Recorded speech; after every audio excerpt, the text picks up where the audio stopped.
What are you doing? Are you dancing with the kitties? They're sleeping. I had to rock them to sleep. That's adorable.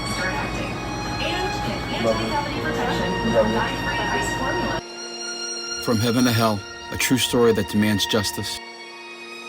This video was made in hopes that someone, somewhere, will hear our story and has the absolute power to intervene to help right a wrong so others can avoid similar circumstances, because no one is above the law. And more importantly, so this doesn't have to happen to you and your loved one, where I had to beg God not to take my wife after following 8 stories.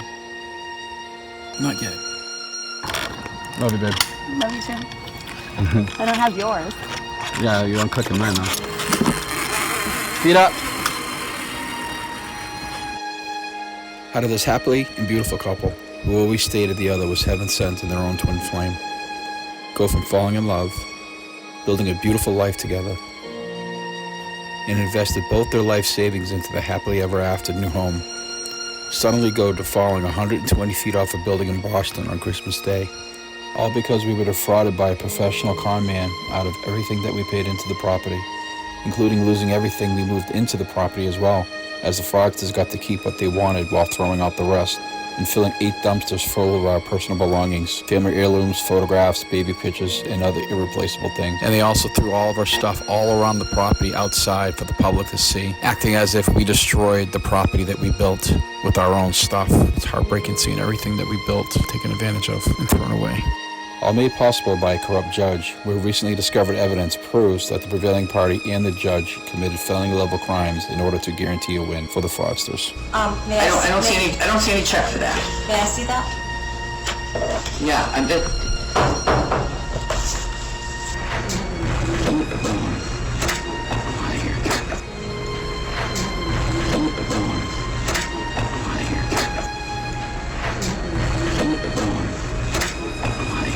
After recently discovering we were defrauded by the judge of all people, it was just way too much for my wife to bear.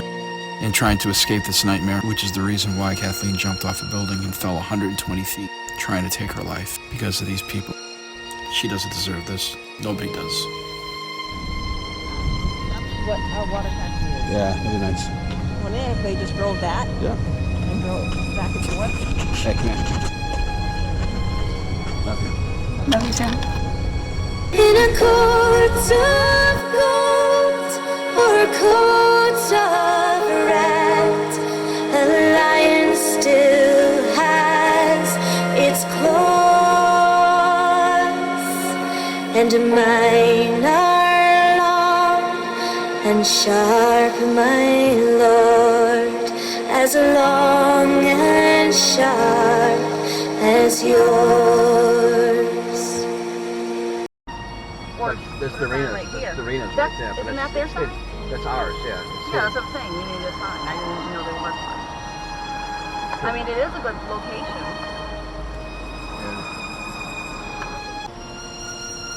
You can live upstairs.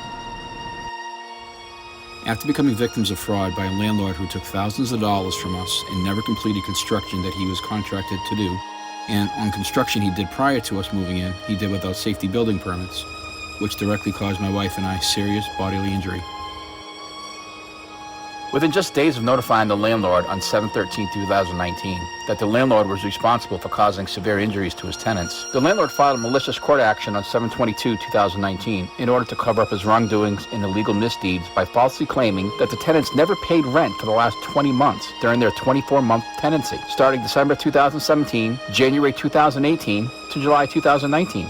While knowing this to be a false statement, as supportive evidence shown below proves that the landlord cashed check number 1079 in December 2017 for $3,500 and check number 1050 in January 2018 for another $3,500. In fact, the landlord cashed a total of 25 rental checks that they got from us during this same 20-month period, totaling exactly $47,600 that the landlord claimed they never got, which went straight to the landlord's pocket. So what exactly did the landlord testify to when questioned about not receiving payments for almost 2 years?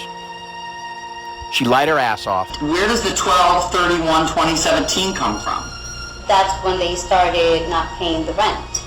That's when it started. Did they not pay rent for December 2017, Yep. or did they not pay rent for January? They did not pay for December, January through all these months. When you consider the total amount that the tenants invested and have proof of paying for during this entire 24-month tenancy, it totals over $127,000 that the landlord and the New Hampshire courts were able to defraud the injured tenants from, as Sunrise Homes profited handsomely from their felony-level crimes that were all based on a lie because they rigged the possession and reaction. This should terrify the New Hampshire public as a whole. When the determining factor that decides the outcome of court cases no longer follows federal or state laws, but only does so by social influence, wealth, or greed, then we no longer have a first world country. We have a third world country, and its constitution isn't worth the paper it's written on. In a desperate attempt to get rid of us from our home and to avoid being found liable for the landlord's misdeeds and the injuries he caused us, and along with the help from the corrupt judicial officials he knew, together they created a malicious court action and purposely used the New Hampshire judicial system as a weapon against my injured family, as they falsely claim that we haven't paid rent for the last 20 months, which is almost 2 years. And to think on its surface, it's absolutely insane to think anyone, alive or dead, would ever wait 2 years before they evicted someone for not paying rent.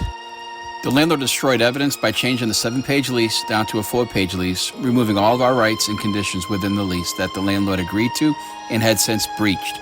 But by removing our rights and conditions, the landlord once again defrauded us. And with the help from a corrupt judge he knew, had us illegally evicted into the snow, Christmas 2019, which only amplified our injuries. The severity of the judge's corruption was only discovered recently, as a court's own audio record revealed that the judge had secretly helped plot against us from the very beginning, as Judge Chakosco can be heard committing the act of perjury when she reads, for the record, a document that was just handed to her by the landlord's representative, Angeline Fernandez, where Judge Chakosco states that after reading the document, she does have a limited power of attorney from a Shiv Shrestha, which Ms. Fernandez next can be heard verifying that he is the property owner. Judge Chakosco further states that it is signed and notarized by Shiv Shrestha.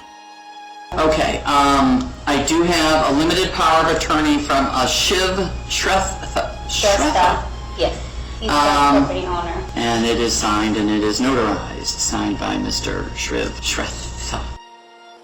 Then, after using the power of this allegedly signed and notarized document to present false evidence into a court of law that ultimately gets the injured tenants wrongfully evicted on Christmas Day 2019, the judge then directs the prevailing party, Angeline Fernandez, to get the power of attorney back from the clerk, have it actually signed by the owner, which immediately proves that both Judge Chakosco and the prevailing party, Angeline Fernandez, knew the document was never signed by the owner. Otherwise, if the document was signed, the judge would never have made this comment, and Ms. Fernandez would not have agreed, which is perjury on both accounts and a fraud on the court.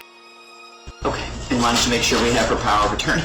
The clerk may ask to give it back to you and have the actual owner sign, so. Another instance where the judge abused her power in order to protect the landlord, and as can be seen and heard in the first few minutes, that the landlord originally did make a claim for unpaid rent, which is why we created a counterclaim. And as heard on the court audio record, the judge even whispered that he did make a claim, and even stated, "That's why I took that one off."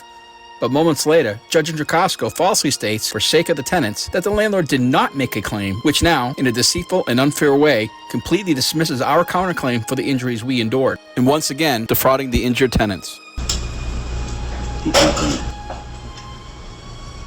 Yeah, you see what I mean? I see what you mean. That's why I took that one off. For the sake of the tenants, I want to make a notation that the landlord in this case did not elect to make a claim for unpaid rent. Therefore, they do not have a right to make a counterclaim. Counterclaim is not appropriate and is dismissed. The landlord claimed to the court that he received no rental payments from us in a 20-month consecutive period. Technically, if the landlord had mistaken just one rental payment during the alleged 20-month period and had forgotten about it, it could have been seen just as a simple mistake. However, in this case, receiving and cashing 25 separate rental checks totaling $47,600 during the same claimed 20-month period is no mistake, especially how the landlord claimed it immediately after being notified of our injuries. Even a normal everyday person, witnessing all the same circumstances and evidence provided, would tend to believe that it was nothing less than pure intentional fraud. We paid $65,000 already to them. Okay, do you want to show me proof that you've paid $65,000? Because if I have $65,000 since December of 2017, it exceeds the amount of their claim. I don't know if you read here it is right here for $65,000. Okay, let me see that. These are all of them? I don't know if you saw, but their claim alleges that from December of 2017 through July 1st, no, this is not what I want. Can you just, no, this way.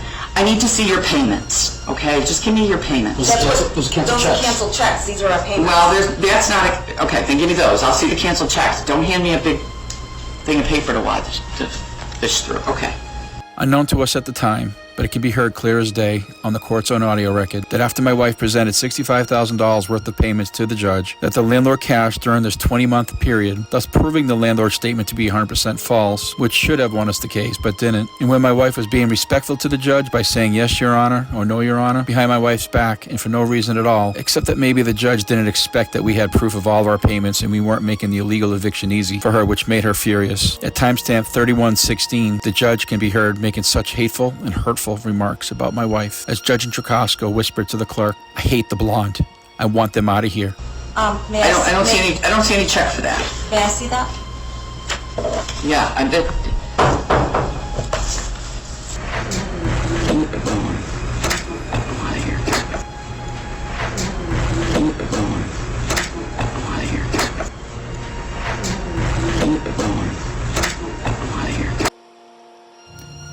Discovering that people can defraud you from your life, your savings, your home, your businesses, can cause bodily injury to you and your loved ones without remorse, then purposely gets away with it from help by a judge of all people is bad enough. But hearing the judge in her own voice purposely plotting against us and even stated she hated my wife was too much for my wife to bear.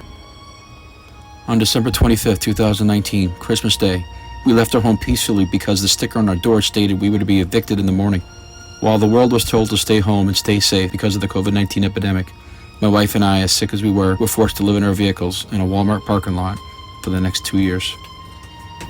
On December 25th, 2021, Christmas Day again, and also the 2-year anniversary of being evicted, after hearing the judge's words herself, trying to escape the nightmare, my beautiful wife fell 120 feet from a Boston rooftop.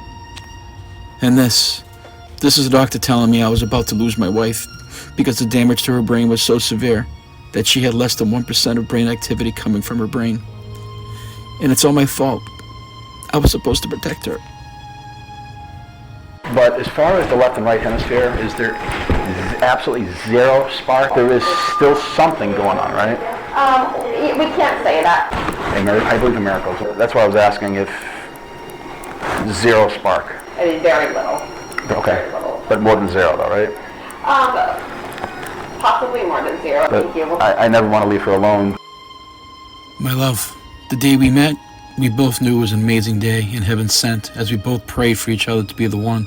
And I promised you that I would always protect you and give my life for yours if ever need be. But because I was so focused on loving you to my last breath, I didn't see the evil people surrounding us that would defraud us and rob us blindly of everything that we owned, making us homeless on Christmas Day, living in our cars during COVID, and eventually making you think the only way out of this nightmare was to fall 8 stories off a building in Boston on Christmas 2021. I am so sorry. It is all my fault. I should have seen what was happening, and I didn't. I trade places with you if I could in a heartbeat, and I told God to take me instead. I need you. I am nothing without you. You are my whole world and my forever twin flame. Baby, I need you to fight hard and stay with me. I promise you I will never stop fighting those that hurt you until my last breath and until justice is served in your name. This I swear. I love you. Love you, too. Baby, please don't leave me. Stay. Stay with me.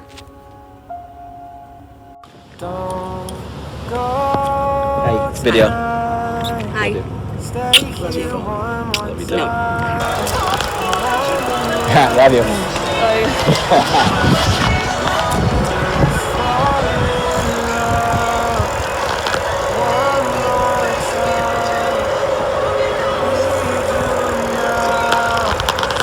Love you, baby. It tears me up when you turn me down. I'm begging, please, just stick around. I'm sorry, don't leave me. I want you here with me. I know that your love is gone. I can't breathe, I'm so weak. I know this isn't easy. Don't tell me that your love is gone, that your love is gone.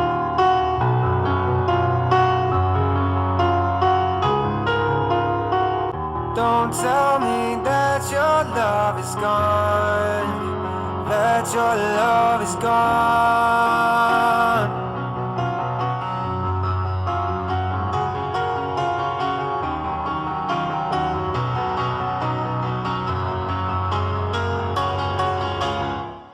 I'm sorry, don't leave me.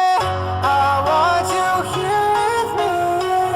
I know that your love is gone. I can't breathe, I'm so weak. I know this isn't easy.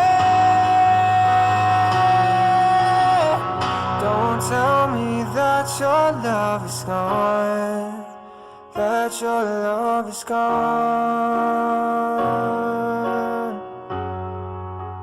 that your love is gone.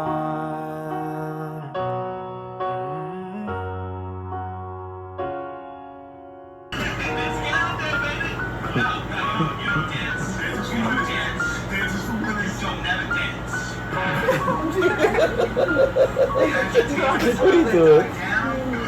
Are you dancing with the kitties?